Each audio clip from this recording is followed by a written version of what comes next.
Bienvenidos amigos y amigas del McGuffin Educativo. Hoy en nuestro videoblog no solo contamos con la presencia de un invitado, como siempre digo, de excepción, sino que además es, si me lo permite, un polemista en el tema educativo irreductible. Que conste que por deferencia a él no voy a llamarle ni experto ni influencer.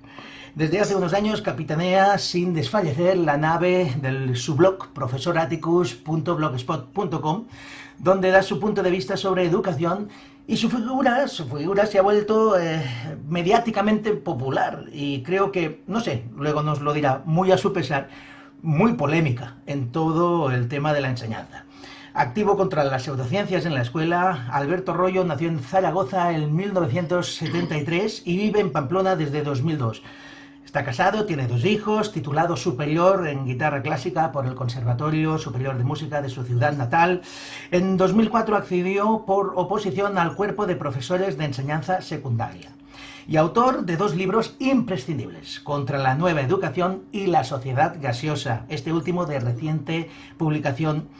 El compartir debates y conversaciones con él a lo largo de estos 2 últimos años en las redes sociales hace que su presencia aquí sea, tanto a nivel personal como profesional, un regalo que quiero agradecerte de antemano. Sé bienvenido, Alberto Royo. Muchas gracias. Ya sabes que es al contrario, es un placer, encantado de estar en esta charla. Nos ha costado encontrar el momento, pero ya ha llegado. Y hoy espero exprimirte al máximo.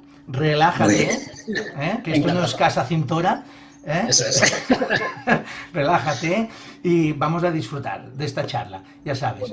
Oye, Alberto, la primera pregunta sé que está muy sobada, que es muy obvia, pero es obligada. ¿Por qué el libro La sociedad gaseosa? Bueno, es muy sencillo. El libro es un encargo. Así como el primer libro, Contra la nueva educación, fue iniciativa propia, en este caso la cosa es muy sencilla. Jordi Nadal, director de Plataforma Editorial, me llamó un día. Ya habíamos mantenido algunas conversaciones en las que no estábamos muy de acuerdo en la deriva que llevaba esta sociedad, ¿no? En lo referente a lo superficial que se había vuelto todo, ¿no? Lo pueril, lo intrascendente, a cómo cenaba, bueno, aquello que tenía menos sustancia y lo realmente interesante se iba quedando como relegado.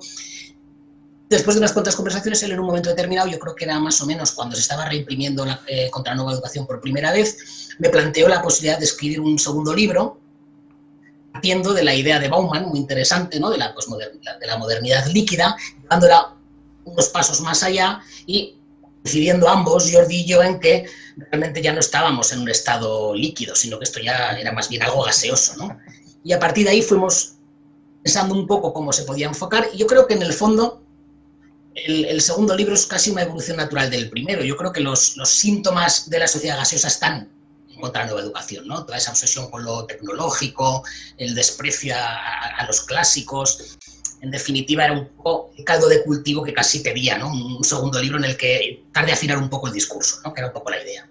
Te comentaba antes off the record, ahora vamos a hacerlo Sí. on the record, que he encontrado en este segundo libro un tono más sosegado, quizás, como igual de duro en el fondo, porque la denuncia que haces de lo que decías, ¿no? De la situación educativa y ya de la sociedad en general, sigue siendo el fuerte, la idea central, pero me parece que lo has expresado de una manera, a mí me ha parecido magnífica, también a nivel literario. He disfrutado del libro tanto como lector de libros y como maestro, ¿no? ¿Te has encontrado más sosegado? ¿Notas tú ese cambio entre el primer libro y el segundo? Ya que es debido a eso, en caso de que me des la razón. Sí, a ver, es difícil saberlo siendo el que ha escrito el libro, ¿no? Es más fácil que el lector lo analice. Hombre, yo sí tengo la sensación de que el primer libro fue mal interpretado, ¿no? Sobre todo porque muchas personas que han ejercido una crítica muy furibunda, además, hacia mi persona, a nivel personal, que no han leído el libro, y este segundo ni espero que lo lean. Entonces, claro, se quedan con algún titular de prensa que realmente no recoge todos los matices, ¿no? En ese sentido, sí que he querido afinar bien, tratar de desarrollar algunas ideas que, quizás por error mío, no hayan quedado perfectamente detalladas, ¿no? No sé si el tono es más conciliador. Sí que he intentado que de la de la misma manera que el primer libro, o al contrario que el primer libro, que era un libro más reactivo, más de posición, ¿no? de defensa ante lo que nos venía, en este he intentado buscarle un poco la parte más, no positiva en el sentido buenista del término, sino constructiva, ¿no? Y a ver, aquello no debe pasar, voy a proponer qué es lo que creo que sí debe pasar, ¿no? Y en cierto modo el libro no deja de ser una defensa de las convicciones que creo que hoy día están un poco como desdibujadas. Muy desdibujadas, ciertamente. Muy desdibujadas. En el terreno de lo filosófico, por ejemplo, en el terreno de lo educacional, estamos en una batalla, bueno, interminable entre innovadores y tradicionalistas, ya, ni tradicionales, tradicionalistas. En la práctica real del aula, lo que tú puedes ver o intuir, ¿crees que los innovadores llegan a ser tan innovadores y los tradicionalistas tan tradicionalistas? ¿Y aceptas que exista esa dicotomía o hay mucho gris en medio? Claro, hay mucho gris y hay muchos colores que además son los que de verdad enriquecen todo esto, ¿no? Lo que no tiene sentido es entender que un profesor, para ser buen profesor, sea innovador. Es ridículo, es absurdo. Yo creo que un buen profesor puede serlo independientemente del método que use. De hecho, lo importante es que el profesor trabaje bien y sus alumnos aprendan. Si todos tenemos claro, no estoy seguro de que todos lo tengamos, lo importante en la escuela es adquirir aquellos conocimientos que la mayor parte de los alumnos no podrán adquirir fuera. Lo fundamental es que la estrategia, sea cual sea, funcione, consiga ese resultado.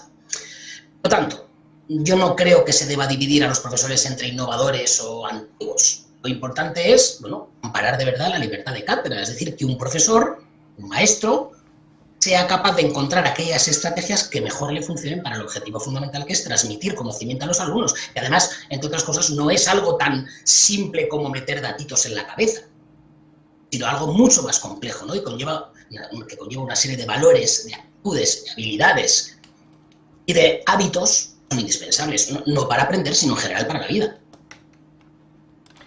Así lo entendemos nosotros que llevamos en el blog, no solo combatiendo las pseudociencias, sino por ser lo monotemático y lo que ocupa el espacio del debate en educación, es decir, vender la innovación como algo positivo por sí misma.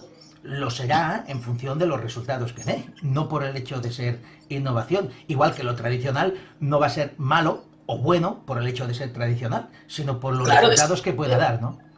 Es que además hay contenidos en tu propia asignatura que requieren un enfoque más tradicional y otros en los que uno puede innovar. No todos exigen el mismo enfoque. Lo que el profesor debe ser es lo suficientemente flexible, algo que tiene mucho que ver con dominar profundamente tu materia, o para saber adaptarse a las circunstancias. Desde luego, al contenido que está impartiendo, las características de sus alumnos y a muchas otras circunstancias. Entonces, claro, yo entiendo que a un profesor se le ha de pedir eso, ¿no? Pero que domine su materia, sea un entusiasta de su materia, porque si alguien no ama lo que está impartiendo, es muy difícil que pueda llegar a contagiar entusiasmo a los alumnos, ¿no? Esa curiosidad por aprender. Entonces no se trata de ser innovador o de ser tradicional, se trata de ser sencillamente buen profesor. No podemos entender este libro sobre la sociedad gaseosa sin hablar de tu anterior obra, Contra la nueva educación, libro polémico, como hemos dicho, donde los haya, y que abrió un debate sobre educación en nuestro país, que en redes sociales y medios a ratos llegaba a ser extremadamente virulento. Ya has hecho un comentario al respecto al principio, aunque solo fuera en lo verbal.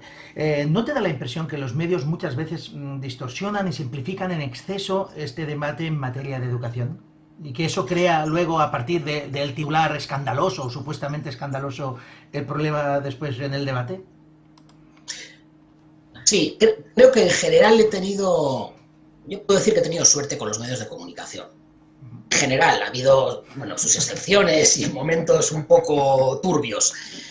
Pero en general, yo, a ver, si bien confío poco en los medios de comunicación, sí confío en el periodismo. Yo he conocido buenos periodistas independientes que saben hacer muy bien su trabajo, que preguntan lo que han de preguntar, admiten que la respuesta igual no concuerde con los prejuicios que tienen, y eso está muy bien. O sea, yo creo que realmente hay profesores que hacen muy bien su trabajo. Sí que es verdad que los medios de comunicación están en un momento un poco delicado, sobre todo porque están muy a expensas de lo que vende o deja de vender. Y muchas veces se busca el titular que puede generar cierta polémica, que puede provocar audiencia, no hay más que ver lo que ocurre en la televisión, ¿no? Que es, digamos, el medio más polémico en el mal sentido, ¿no? Porque el hecho de buscar polémica es bueno siempre que se trate de un debate constructivo, ¿no? Lo que se busca es escandalizar o confrontar posturas de manera burda. Esto es más complicado.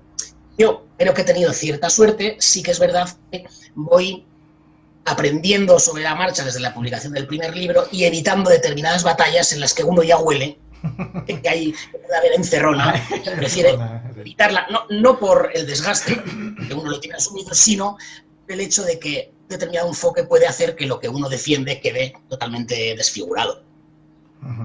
Incluso ahora me has hecho recordar a Richard Dawkins cuando se niega a veces a discutir con creacionistas, ¿no? Dice que poner a hablar con creacionistas y evolucionistas es darles un nivel a los creacionistas que no tienen respecto al tema de la evolución, ¿no? De todas maneras, ha sido muy bueno. Ha sido muy bueno con tu consideración con los medios, porque tuviste un par de experiencias. Yo voy a lo puñetero, porque esto da audiencia. Sí, yo también voy por la audiencia, como Tele5. Sí. Tuviste un par de experiencias que creo que merecen ser contadas, si te parece, para que veamos el alcance de lo que te preguntaba antes. Bromas aparte. El programa de Jesús Cintora, por una parte, ese a pie de calle sobre educación, sí, donde te llevaron invitado y te pusieron en, bueno, ¿cómo lo diríamos? Un escenario. Hoy te has, he visto el detalle, te has puesto en el fondo unos dinosaurios, no sé si por deferencia a tus enemigos que te tratan de profesaurio y todo eso, pero lo de Cintora te puso en una clase, oye, muy antigua para dar tu opinión. ¿Cómo fue esa experiencia? Bueno, en un centro en el que estudiaron los Machado, quiero decir que se le puede dar la vuelta y decir que fue un detalle, de verdad, de pero eso no lo explicaron. Eso no, quizás no fuera su intención, no parece, ¿no? Bueno, fue una experiencia, de decir, desagradable, de verdad. Creo que, y lo digo con total franqueza, porque a estas alturas, en el momento en el que uno decide decir las cosas como piensa, no hay vuelta atrás. Entonces yo lo digo total franqueza. Yo creo que Jesús Cintora demostró cómo se puede hacer mal periodismo. Es muy sencillo. Uno no puede pretender confrontar dos visiones distintas de la enseñanza tomando postura, ¿no? Tomando partido y condicionando al espectador, colocando a uno de ellos, usualmente con el que menos sintonía tienes, metido debajo de una escalera, como recordarás, en un sitio decimonónico, antiguo, lúgubre, ¿no? Y dando un paseo, los pajaritos cantando por un parque que se supone que representa la visión idílica de la enseñanza. Y además es absurdo porque no creo que haya realmente dos posturas tan enfrentadas.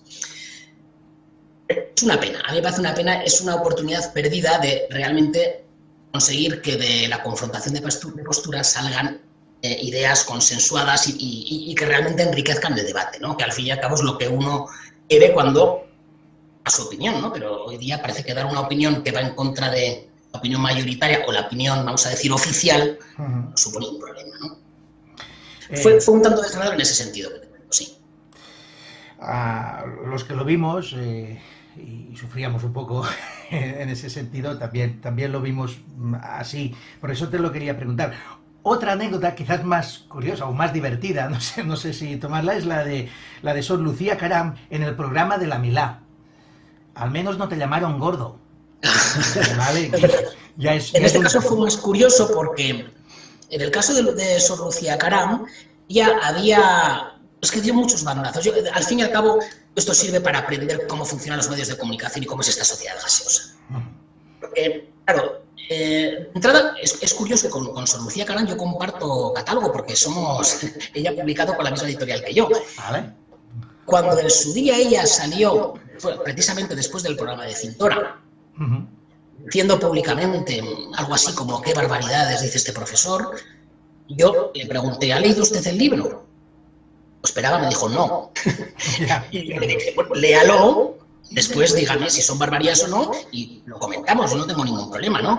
Aunque sea monja, que efectivamente en principio una monja no es, digamos, el interlocutor adecuado para un profesor, pero bueno, cualquier opinión, gente fuera de la profesión, puede ser también sensata y enriquecer la discusión. Bueno, ella leyó el libro y después de leer el libro salió diciendo que era un libro estupendo, divertidísimo, que coincidían muchas cosas, en otras no, que tenía un punto de mala leche. Claro, cuando yo me enteré de que iba a salir el programa de Mercedes Vilá, en el Convénceme con Z, con lo cual ya te hace estar alerta, yo me pregunté, digo, ¿esta mujer qué va a decir? Dirá que está de acuerdo, dirá que no está de acuerdo. Claro, esto es televisión, Mercedes Vilá, Gran Hermano, uno ya empieza a dudar, ¿no? Y aun con todo yo pensaba, yo decía, claro, yo soy un poco ingenuo a veces, ¿no? Yo decía, a ver, no, si ella después de leer el libro incidía en muchas cosas, lo lógico es que el libro recomiende. Pues no, desaconsejó. Lo desaconsejó y además, lógicamente, como no podía ser de otra manera, recomendó el libro de César Bona, que ese sí es un libro muy bonito, muy interesante y que desde luego da en el clavo de los problemas de la educación. Bueno, la televisión y la sociedad gaseosa son así. ¿Cuánto guión te han dado todas estas experiencias para poder argumentar en el libro? Volvamos a él, ¿vale? En él haces una defensa, a mi parecer, para quitarse el sombrero, me encantó ese capítulo, sobre los clásicos. No te hago la pregunta, haznos un avance de esa defensa de los clásicos, un poco la argumentación sobre esa defensa de los clásicos en la escuela. Pues es que yo creo que los clásicos no necesitan defensa, excepto por parte de quien no sabe lo que es un clásico. Es decir, un clásico lo que tiene de bueno es que está al margen de las modas, está al margen de los momentos concretos. Un clásico es atemporal. Y de hecho los clásicos, mejor que nadie, y desde luego mejor que nosotros, han sabido ver y han sabido contar las experiencias vitales del ser humano. Por lo tanto, despreciar los clásicos es un acto no solo de ignorancia, sino de soberbia. A mí me ha tocado alguna vez en un debate defender los clásicos y me solían decir que no defender el conocimiento, tanto defender la cultura, que no se puede ser tan soberbio. Para mí lo que me parece soberbio es discutir de gente mucho más culta que nosotros, mucho más inteligente, y que no tiene ningún sentido creernos más que ellos como para decir que un conocimiento está obsoleto o que hay saberes caducos. Que los clásicos son clásicos precisamente, bueno, por lo que debería tener la educación, estar al margen de cualquier momento concreto. Es decir, debería haber, en definitiva, deberíamos tener ciertas convicciones que están avalado por gente que sabe más que nosotros. Son buenas, discutirlo es un acto de estupidez. ¿Veis? Razones para comprar el libro, La sociedad gaseosa. Pues eso es lo que os vais a encontrar en ese libro sin parar, ¿vale? Argumentación y un amor muy grande por eso, los clásicos y por la educación, entendida como la entiende Alberto. Oye, Alberto, casi es una pregunta obligada, no sé si te la han hecho nunca. Me voy a atrever aquí a salir un poco de guión. ¿Cómo es una clase de Alberto Royo? No sé si te estoy poniendo en demasiado aprieto. Bueno, ahora. A ver, sobre todo es una clase en la que trato de contagiar entusiasmo. Es que yo soy músico. Yo escucho a Bach y se me pone la piel de gallina. Mi obsesión es conseguir que algunos de mis alumnos, supongo que no todos, lleguen a experimentar esa misma sensación que yo puedo experimentar escuchando a Bach. En definitiva, lo que uno trata de conseguir es no formar músicos profesionales, porque yo no enseño en un conservatorio, aunque tengo la experiencia y me ha servido, sino, en definitiva, divulgar el mejor sentido de la palabra. No en el de vulgarizar, sino el de tratar de que aquello que yo sé, que me ha costado mucho tiempo y mucho esfuerzo llegar a saber, pueda ser enriquecedor a unos alumnos que de momento ni siquiera saben que les puede interesar. Porque yo creo que una de las claves está en precisamente no plegarse a los intereses de mis alumnos. Yo ya sé qué música escuchan mis alumnos. Lo que quiero es darle la opción de que otra música que a mí me ha enriquecido pueda despertar en ellos una curiosidad diferente. Al final se trata de eso. Entonces, en definitiva, yo como profesor de instituto, yo me considero un divulgador en el buen sentido de la palabra. Otra impertinencia. Cuando llegas a ese alumno, porque me imagino, lógicamente, que llegas a inculcar ese gusanillo por esa música, ¿qué sientes como profesor? Bueno, es una satisfacción, yo creo que muy difícil de explicar. Yo creo que precisamente las recompensas que tiene un buen maestro son seguramente contadas y sobre todo son discretas.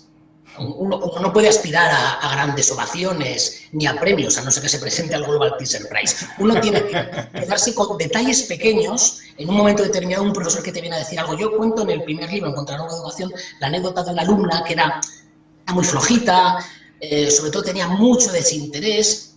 Y yo no sé por qué, porque esto no es una pedagogía, no es una ciencia, perdón por la impertinencia. Perdonado. Por lo tanto, es difícil 2 y 2 sean 4. Entonces, pues más bien un arte, una cierta habilidad. Uno nunca sabe si lo que hace va a funcionar o no va a funcionar. Bueno, en este caso algo funcionó con esta alumna, además iba muy mal en todas las asignaturas, algo de lo que yo conté en clase le despertó curiosidad y se aficionó a la música. Y en un momento determinado ella dijo que, bueno, me vino un día a ver si elegía un instrumento, elegía otro instrumento que quería tocar, que le había gustado. Bueno, yo, de vez en cuando, yo lógicamente soy guitarrista, propuse la guitarra, que es con lo que mejor le podía aconsejar, ¿no? Y, bueno, de vez en cuando traía, mirábamos algo, en un recreo, en un cambio de clase, bueno.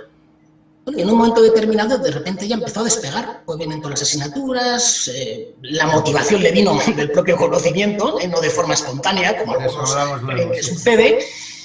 En un momento determinado ella me dijo unas palabras que a mí se me van a... Yo no me las olvidaré. Me dijo, muchas gracias, profe, que gracias a ti he descubierto que lo mío es la música. Qué fuerte. Dicen esto, yo no quiero el Global Teacher Prize o salir en gracias, profe. A mí con eso me vale. A veces es menos, simplemente la sensación de que uno está explicando algo y uno está, yo qué sé, analizando un área de ópera, alguien ves que se ha emocionado, ¿no? Entonces, bueno, ya te vale, no necesitas más. ¿Sabes que explicar eso en tus libros te reportaría muchos más aplausos? Bueno, esta anécdota está recogida. Lo que pasa es que hay mucha gente que estas cosas no las tiene en cuenta, porque en el momento en el que uno habla de esfuerzo, todo lo demás queda anulado. Claro, confunden esfuerzo con sufrimiento, padecimiento, y es que no es así. Yo hablo del esfuerzo en el sentido de la inevitable tenacidad que uno debe poner en cualquier cosa a progresar. Es que no hay otra. Por lo menos yo no conozco otra manera. Quizás si hubiera tenido un talento fuera de lo común habría requerido menos, pero como mi talento es normal, se ha requerido esfuerzo. Has tenido que currártelo. Mira, ya que hablamos de talentos y tal, llegamos a la neuropedagogía. Hombre, vamos a ver. Claro. La neuropedagogía nos lo está explicando actualmente todo sobre cómo dar clase. Es el paraíso que muchos venden, al que todos aluden para justificar cualquier cosa. Bueno, aquí hay personas que sabéis más de esto que yo. Yo en realidad soy un músico que enseña, no soy un especialista en estudiar todas estas cuestiones. Sin embargo, lo que sí hago es intentar fijarme en aquella gente que sabe, leer todo lo que puedo y estar un poco al día. A ver, hay una cosa evidente. El otro día salía un reportaje, publicaban, no sé si en La Vanguardia, en algún periódico importante, titulado Neurociencia para profesores. Y el destacado era muy significativo. Decía, la neurociencia todavía tiene pocas certezas, con muchas expectativas. Uno dice, vamos a ver, ¿y no sería más lógico bajar las expectativas y esperar a tener algunas certezas más? Porque claro, es verdad que vamos sabiendo más cosas sobre cómo funciona el cerebro. Sabemos de cómo eso redunda en beneficio de una mejor práctica educativa. De eso sabemos poco. Luego, si sabemos poco, vamos a ser cautos, no vamos a pensar que la neurociencia nos va a solucionar absolutamente todo, porque al final, mucho hablemos de neurociencia, lo que funciona es lo que un profesor sabe que funciona y lo que consigue que sus alumnos aprendan. Cuando hablo con Mar Ferrero o con Miguel Ángel Vadillo sobre estos temas, corroboran justamente este punto, que estamos aún en los pañales. Tenemos un bebé recién nacido que tampoco sabemos mucho por dónde va a tirar, ni mucho menos, y que en cambio se está vendiendo como un adolescente preparado ya y formado y que ya lo tiene y que tiene ya todas las respuestas. Yo corroboro lo que tú dices por lo que realmente sabemos respecto a la aplicación de todo lo neuro en educación, y que además nos lleva a hablar ahora de los neuromitos. Los nombres en tu libro, hablas de los estilos de aprendizaje, inteligencias múltiples, teoría de los hemisferios cerebrales, el Brain Gym. Oye, ya te contaré un día lo del Brain Gym, que en Bilbao tuvo su miga. En todo caso, no sé si siempre hago esta pregunta o intento hacerla cuando hacemos esto del videoblog con vosotros, de invitados, y a ver si al final tenemos respuesta o entre todas las respuestas conseguimos una buena. ¿Cómo conseguimos que los maestros no caigamos en las redes de planteamientos pseudocientíficos? ¿Por dónde hay que atacar ese problema? Difícil, ¿eh? Yo creo que lo que falta sobre todo es espíritu crítico.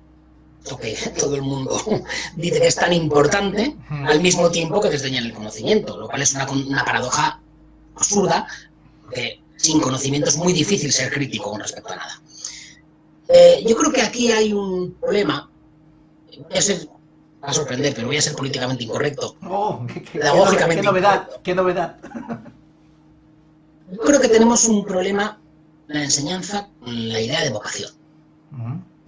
Por supuesto, no quiero decir que un profesor vocacional, por ser vocacional, vaya a ser peor profesor que aquel que simplemente accede a la enseñanza por tener una estabilidad o por el motivo que fuere.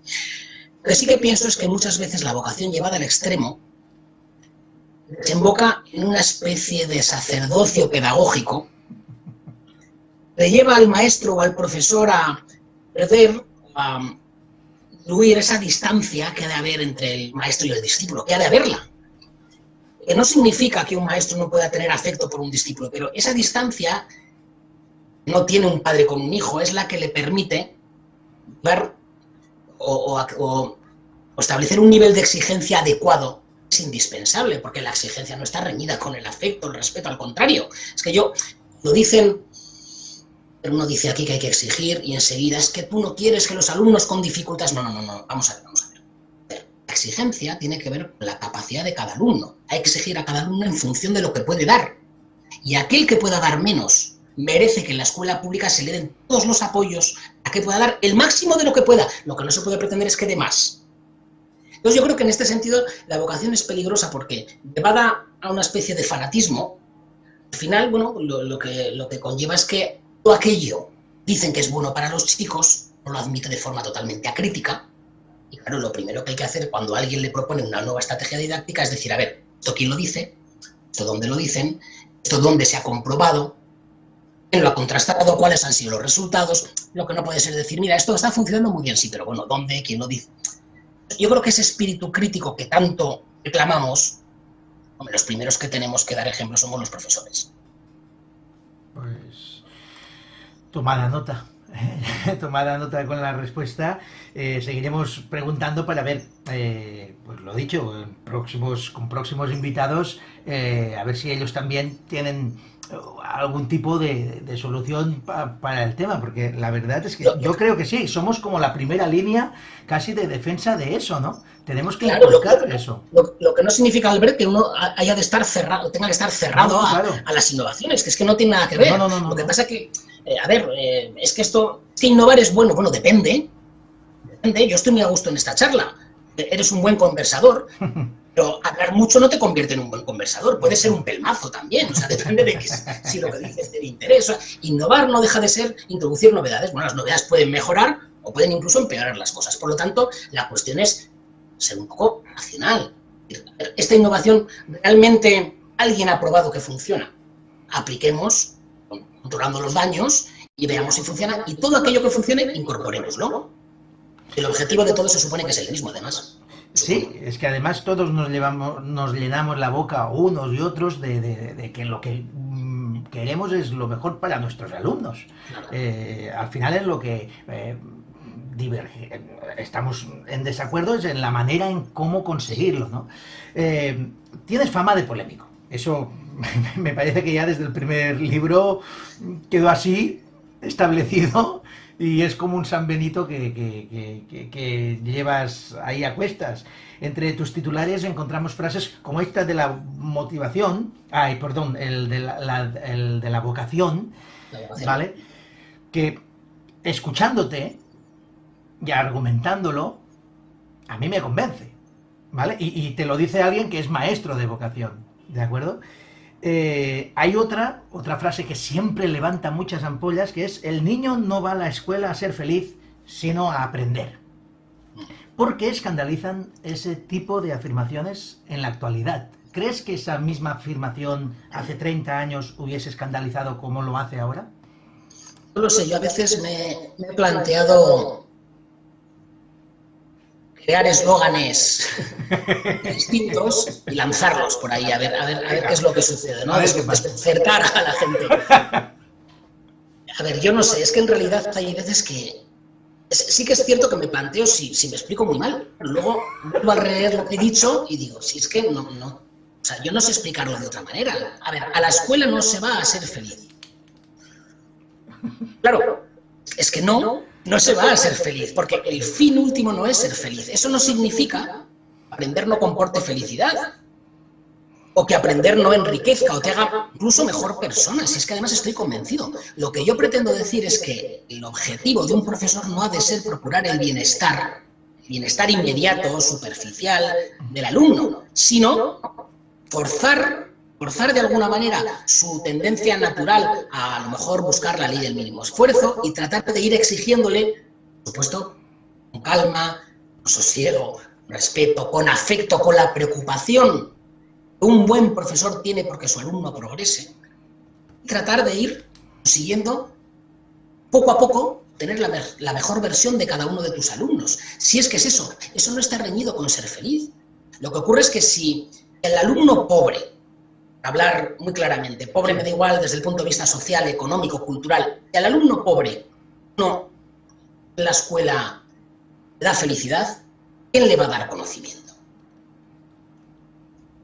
Claro, yo no confronto, yo trato de equilibrar toda esta obsesión, una especie de felicidad low cost, embotellada, de consumo rápido, que no va a ningún sitio. Que la escuela para mí es algo muy importante. La educación pública es que es un pilar de cualquier sociedad que se quiera mínimamente avanzada. Si uno considera que la escuela ha de ser un vehículo de ascenso social, no puede estar dispensando felicidad. Debe estar dando a los alumnos aquellas herramientas, desde luego van a ayudarle a ser una persona más formada, más crítica y que, sin ninguna duda, que yo disfruto aprendiendo, sin ninguna duda, también va a procurarles felicidad, pero también, no como objetivo último. Completamente de acuerdo. De todas maneras, un inciso en todo lo que comentabas. Decías, no sé si me explico mal. No te explicas nada mal, pero ¿no crees que a veces ese titular es lo que a mucha gente, sin ganas de reflexionar ni adentrarse, les tira ya para atrás y es lo que impide que luego lean la explicación y la argumentación que das? Que a mí me parece fantástica. Sí, a ver, puede ser, pero el titular igual no sea el más acertado. Muchas veces yo no habría elegido los titulares que se han elegido en algunas entrevistas, pero en el fondo es lo de menos. Yo creo que las personas tenemos que tener suficiente, no sé cómo llamarlo. A ver, hemos de saber que a lo mejor la frase que el periodista ha elegido igual no refleja completo el pensamiento de la persona a la que se está entrevistando. Hay que también esforzarse un poco en escarbar, en profundizar y en analizar con un cierto criterio. Al final todo es lo mismo. Uno puede ver un titular, pero no sé, si la persona es un poco inquieta y el titular le parece muy contundente, lo primero que piensa es, bueno, vamos a ver si realmente este autor dice esto o es la frase que se ha sacado. Porque claro, volviendo al programa del periodista Pintora, sacaron un vídeo. Claro, hoy lo importante es hacer algo viral, ¿no? Da igual si es una estupidez o algo grandioso, hay que hacerlo viral. Bueno, pues en este tipo de programas que enseguida sacan vídeos para darles difusión masiva, uno de ellos se decía, yo no me responsabilizo de que mis alumnos sean buenas personas. Claro, yo entiendo que cualquier persona lee eso y dice, este es un sinvergüenza, este es una mala persona. Pero es ridículo. Yo estoy diciendo que mi responsabilidad fundamental como profesor de música es enseñar música. No conseguir que mis alumnos tengan buenos sentimientos, lo que no quita para que, seguro, sabiendo música, desarrollando el gusto estético, la sensibilidad, vas a poder tener más posibilidades de convertirte en una buena persona si eres un ignorante, una persona zafia, burda. Claro, estamos en lo de la felicidad, es el objetivo. soy un profesor especialista, ni siquiera soy un maestro generalista, un educador social, todos ellos con su fundamental responsabilidad, pero es la mía. La mía en la secundaria es enseñar mi asignatura. Y además es que estoy convencido que eso les reporta unos valores, unas actitudes, en general un montón de cualidades que les van a servir mucho de cara al futuro. Va, que te veo que estás ya puesto, que estás con la quinta. Entremos a hablar de educación emocional. ¿De acuerdo? Sí. Vamos a ver. ¿En qué términos la entiendes y la aceptas, si los hay? ¿Y dónde pondrías la línea roja? Porque cuando hablamos de educación emocional, todo el mundo habla.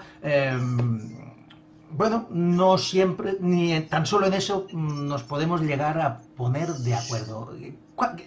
¿Qué te quedas de ese aspecto, si te quedas con algo, y de qué tenemos que abominar o salirnos y pasar de ello? Pero es que yo no entiendo la idea de educación emocional. O sea, no lo entiendo porque no sé qué tiene de poco emocional enseñar y qué tiene de poco emocional aprender. Si es que enseñar es pura emoción, aprender es pura emoción. El problema, el riesgo de ver todo el foco en lo subjetivo, emotivo, es que deja de lado todo aquello que sigue siendo indispensable.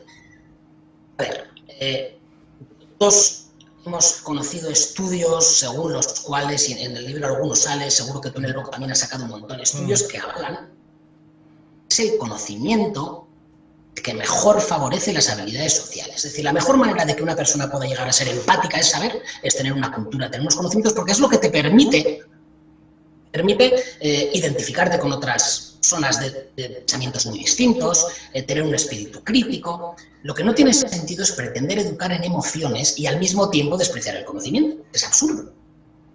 A mí la única pega es que la emoción no ha de sacarse del conocimiento, no ha de descontextualizarse.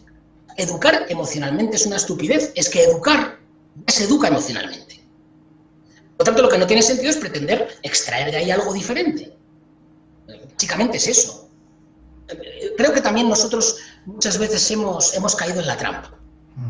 Ahí va yo. Yo quería hacer ese inciso porque a veces el hecho de que critiques la educación emocional te hace que te sitúen, no sé si ibas por ahí, pero sí, no sí, por sí, intuir, sí. Que te sitúen inmediatamente en el apartado del insensible, que es incapaz de sentir emoción alguna. Claro. Y viniendo de un músico, eso hasta te ofende. Pero yo me he encontrado en algún debate que alguien me decía, es que usted está en contra de la creatividad. Pero ¿cómo voy a estar en contra de la creatividad? Soy un músico, he dado conciertos, he grabado discos, ¿cómo voy a estar en contra de la creatividad? Esto es una estupidez. Sí que es verdad, a veces, igual cuando uno tiene las ideas muy claras, se relaja a la hora de defender determinadas ideas, te parece que no es necesario defender, o que están implícitas, ¿no? La emoción está implícita al conocimiento, es inherente. Pero es verdad que muchas veces ideas como belleza, emoción, hemos dejado que otros, totalmente charlatanes de 3 al 4, se apropien de ellas, ¿no? Y queden como adalides de la emoción y de la belleza, ¿no? Es ridículo. Una de las conclusiones fundamentales que yo he extraído al escribir este libro, porque al final escribir un libro supone casi una especie de autopsicoanálisis, es el conocimiento el que nos emociona. Y esta emoción está en el conocimiento la que nos permite llegar a apreciar la belleza, que es lo que al fin y al cabo a todos nos enriquece. Estoy en esas. De hecho, tenemos un artículo pendiente de publicación que nombra este tema, lo trata y justamente coincide en esa visión, ¿no? Que todo ese aspecto viene por el hecho de aprender. Aprender es en sí una acción que conlleva emoción y es emocionante, sobre todo cuando vas alcanzando objetivos, ¿no? Yo también por experiencia, aunque es de lo que menos me gusta hablar, porque siempre intento desde el blog poner como esa línea así como de no mojarme demasiado en lo personal, por no hacer uso del a mí me funciona, de acuerdo, Sí, que siempre es tan peligroso, pero sí que es cierto, no he visto a nadie más motivado y más emocionado que un niño que ha claro. acabado de aprender algo que le has enseñado y que se ha dado cuenta y que ha hecho aquello que digo, hacer el clic, ¿no? Hace el clic Sí, y se da sí, cuenta que de golpe se le ha abierto delante de él un mundo que no veía, que no sí. interpretaba de aquella manera. Eso vale tanto en lenguaje como en matemáticas, como bueno, en medio natural o social, ¿no? Cuando hablas de temas y les explicas cosillas y haces algún experimento y descubren y tal, y entonces dicen, ostras, pues por ejemplo, cosas como el aire pesa, ¿no?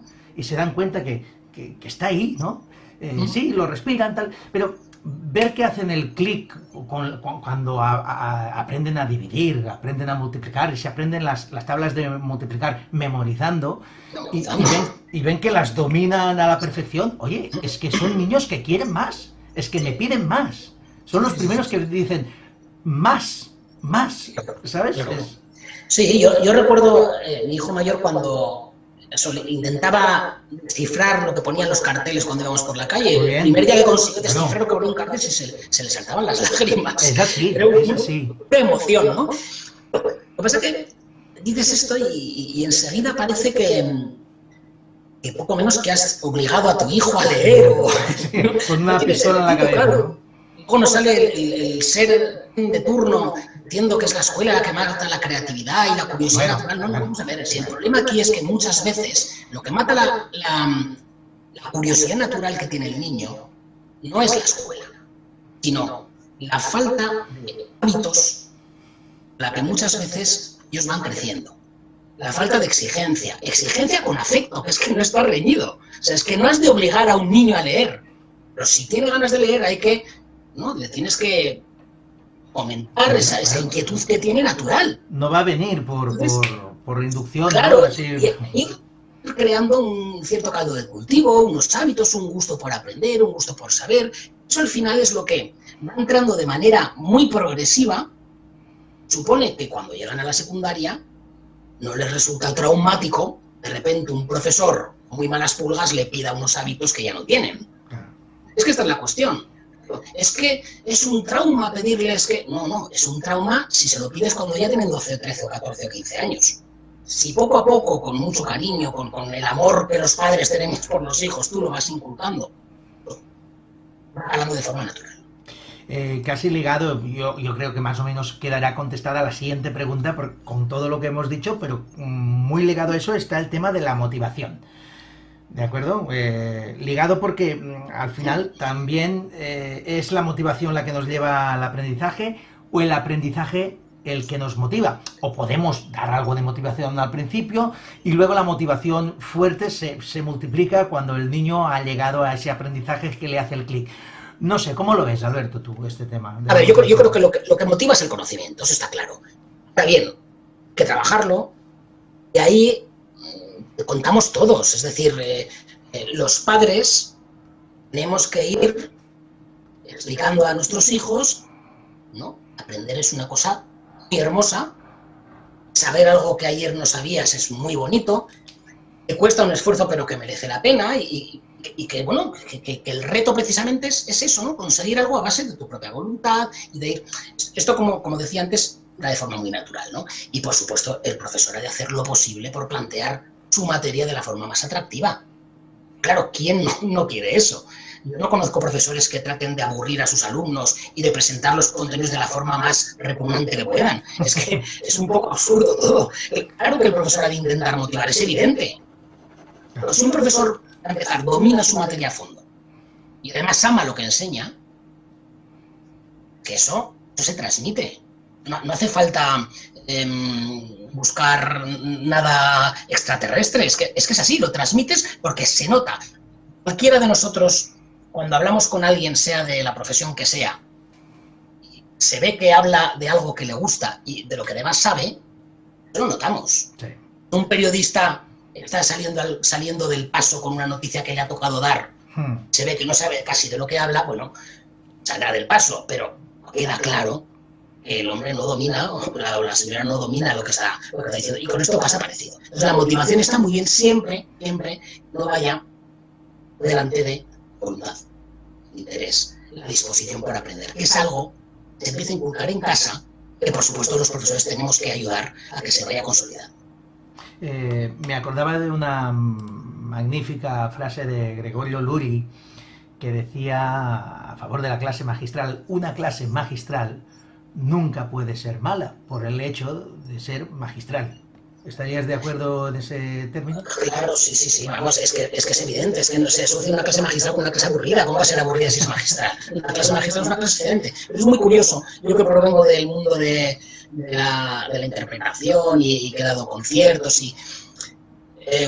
mira, yo estuve dando unos conciertos y unas masterclass. Bueno, cuidado con las palabritas estas, Alberto, que luego sí, te la lían.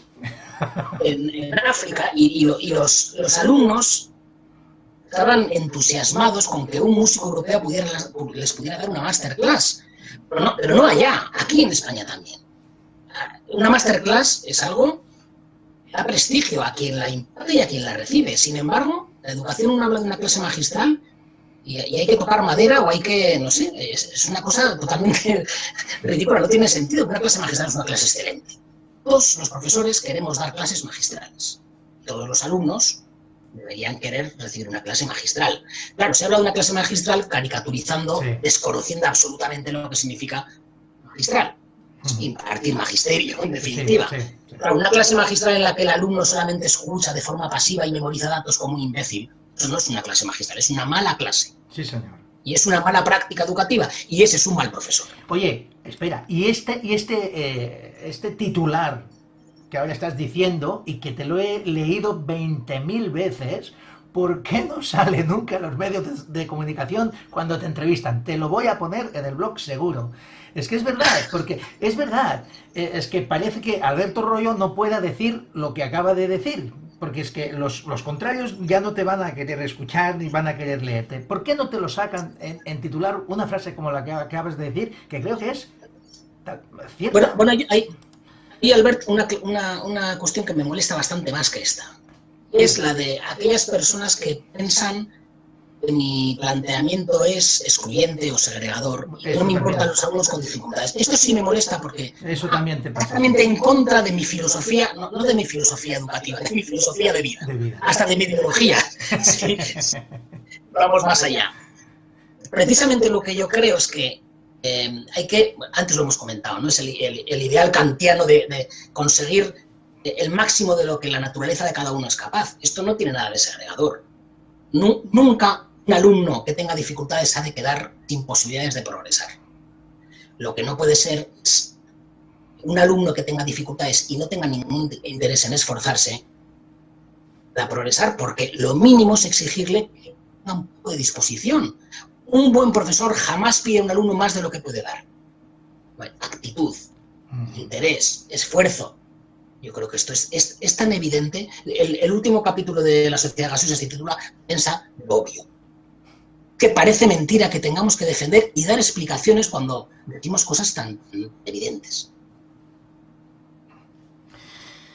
Pues sí, Alberto. Así lo veo yo también, te lo tengo que decir. Vamos terminando. Empecé con una pregunta muy obvia y voy a terminar con una también muy obvia.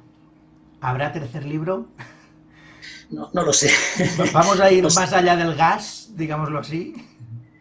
No lo sé. Tengo alguna idea, pero también tengo ganas de cambiar un poco de temática y de descansar, porque esto desgasta mucho. Sí, así que no lo sé. Sí que tengo ideas que podrían servir un poco para cerrar todos estos planteamientos. Por otro lado, yo creo que también la sociedad gaseosa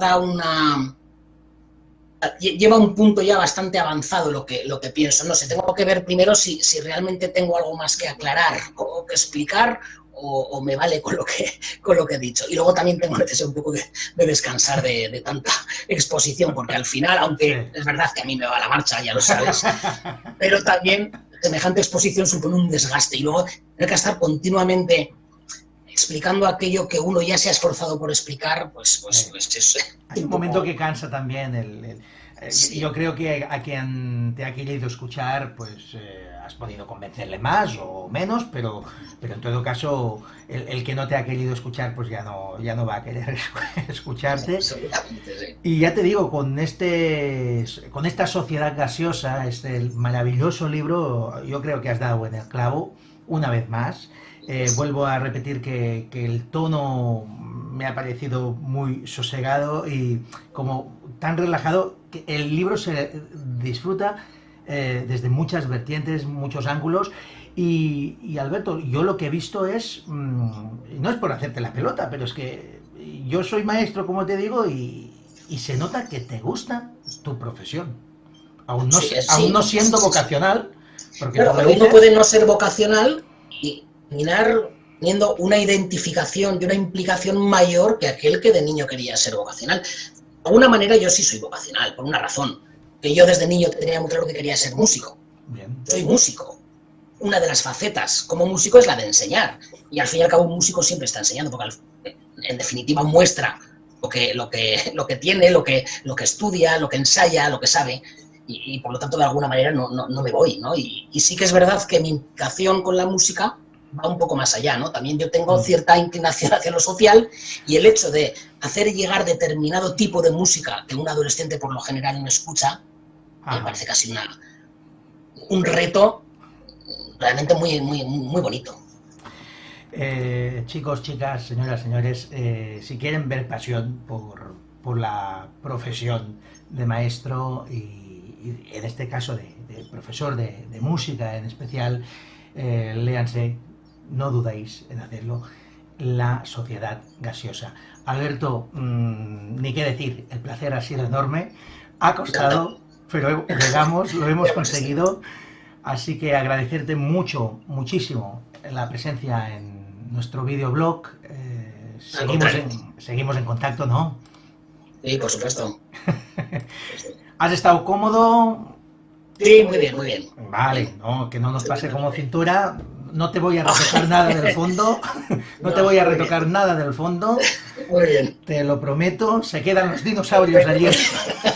No me sacarás a algún instituto por ahí. No, tranquilo, tranquilo. Te vamos a dejar bien. Te vamos a dejar pulidito. Está encantado. Lo dicho, un placer enorme. Lo mismo, ya sabes que sí. Muchas gracias, Venga, Alberto. pues hablamos con lo que sea. Muy bien. Bueno, Chicos, hasta vamos. luego. Hasta luego. Sí, dime. Yo despido el blog. Nos Sí. vemos en una siguiente entrega, Sí. como os Bien. parezca, aquí en el videoblog del McGuffin Educativo. Hasta la próxima.